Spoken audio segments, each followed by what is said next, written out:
नमस्कार, आप देख रहे हैं रितम और मैं हूं आपके साथ कोमल पवार। तो चलिए खबरों का सिलसिला शुरू करते हैं। प्रधानमंत्री नरेंद्र मोदी आज असम दौरे पर हैं। यहां उन्होंने राज्य को 14,300 करोड़ रुपए की सौगात दी है।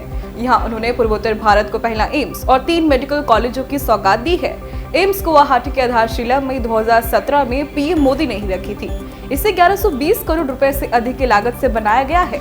प्रधानमंत्री ने इस मौके पर जनसभा को संबोधित करते हुए कहा कि असम के लाख साथियों तक आयुष्मान कार्ड पहुंचाने का काम मिशन मोड पर शुरू हुआ है।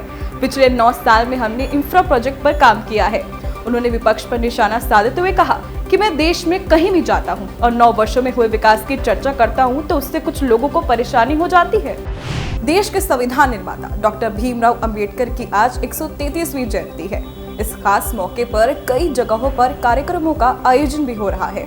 पीएम मोदी ने भीमराव अंबेडकर की जयंती पर श्रद्धांजलि देते हुए ट्वीट कर लिखा कि समाज के वंचित और शोषित वर्ग के सशक्तिकरण के लिए अपना जीवन समर्पित करने वाले पूज्य बाबा साहेब को उनकी जयंती पर शत शत नमन। इसके साथ ही राष्ट्रपति द्रौपदी मुर्मू ने भी ट्वीट कर लिखा कि हमारे संविधान के शिल्पकार बाबा साहेब भीमराव रामजी अंबेडकर के जन्म दिवस के अवसर पर मैं सभी देशवासियों को हार्दिक बधाई और शुभकामनाएं देती हूँ।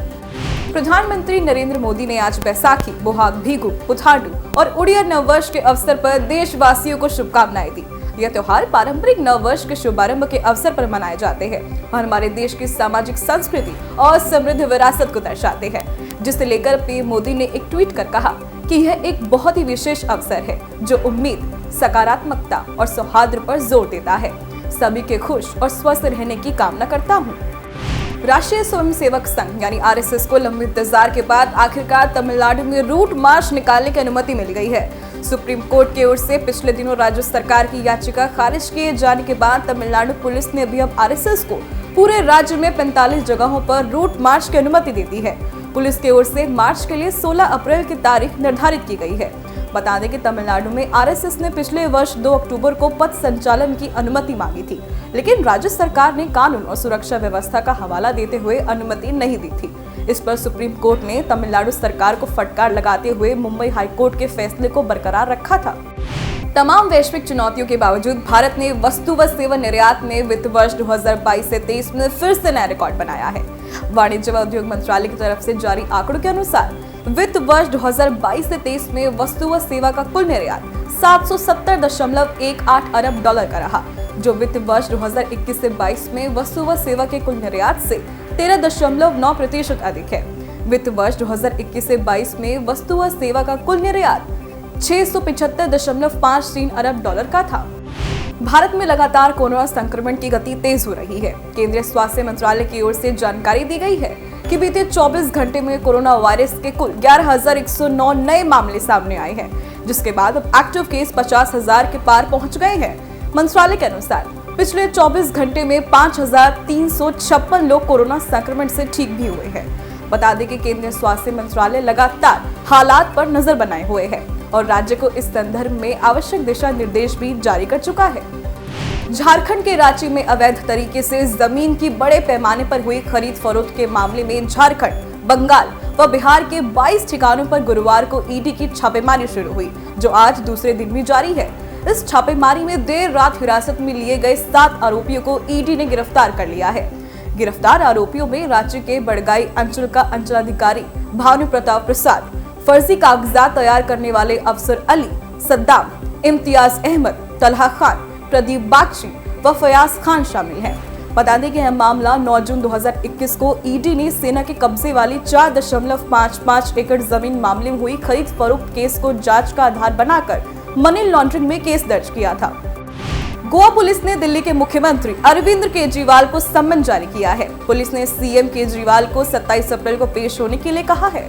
गोवा पुलिस की ओर से ये नोटिस 2022 के विधानसभा चुनाव के प्रचार के दौरान सरकारी संपत्ति और सार्वजनिक जगहों पर अवैध रूप से चुनावी पोस्टर चिपकाने और लगाने के मामले में जारी किया गया है। सम्मन के अनुसार अरविंद केजरीवाल को पेरनेम पुलिस के सामने पेश होना होगा।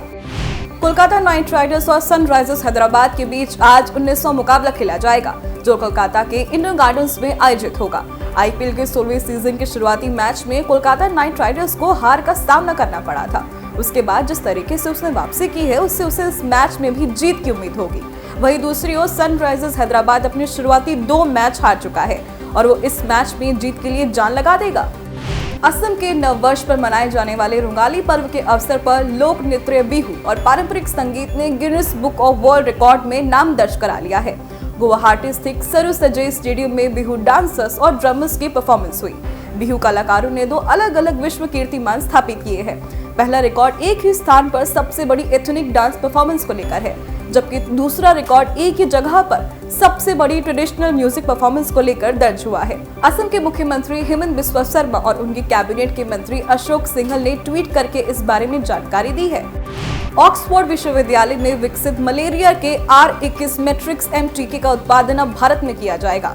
यूनिवर्सिटी ने बताया कि सीरम इंस्टीट्यूट ऑफ इंडिया के साथ हुए समझौते के तहत भारत में उत्पादित टीकों का सबसे पहले अफ्रीकी देश घाना में इस्तेमाल किया जाएगा।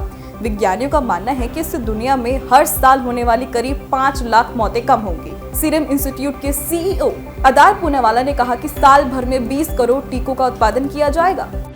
भारतीय अर्थव्यवस्था की सराहना आज पूरी दुनिया में हो रही है। तो अब स्टॉक्स ट्रेडिंग प्लेटफॉर्म जीरोधा के को-फाउंडर निखिल कामत ने इंस्टाग्राम पर एक पोस्ट साझा किया है, जिसमें उन्होंने कहा कि कारोबार के लिहाज से ये वर्ष नहीं बल्कि पूरा दशक भारत का है। कामत ने ब्लूमबर्ग की रिपोर्ट का स्क्रीनशॉट साझा कर कहा कि सबसे बड़ी अर्थव्यवस्थाओं में सिर्फ भारत है जो मंदी की आशंका से अछूता है। इसमें बताया गया है कि ब्रिटेन में 75%, न्यूजीलैंड में 70%, अमेरिका में 65% और सऊदी अरब में 5% की मंदी आने की आशंका है, जबकि भारत में मंदी की आशंका 0% है। देश में पिछले 9 वर्षों में प्रत्यक्ष कर संग्रह में भारी उछाल देखा गया है। इन वर्षों में सकल कर संग्रह में 172.83% की वृद्धि हुई है। केंद्रीय प्रत्यक्ष कर बोर्ड के आंकड़ों के अनुसार पिछले वित्त वर्ष में 19,68,000 करोड़ रुपए से अधिक का सकल प्रत्यक्ष कर एकत्र हुआ, जबकि वित्त वर्ष 2013 से 14 में 7,21,000 करोड़ रुपए था। देश में वाहनों की बिक्री में लगातार तेजी बनी हुई है। Society of Indian automobile manufacturers यानी सियाम के अनुसार वित्त वर्ष 2022 से 23 में सभी श्रेणी में कुल वाहनों की बिक्री 2.12 करोड़ रही, जो उसके पहले के साल में 1.76 करोड़ रही थी। इसमें 20.36% की वृद्धि रही है, तो यात्री वाहनों की घरेलू बाजार में बिक्री 26.7% रही।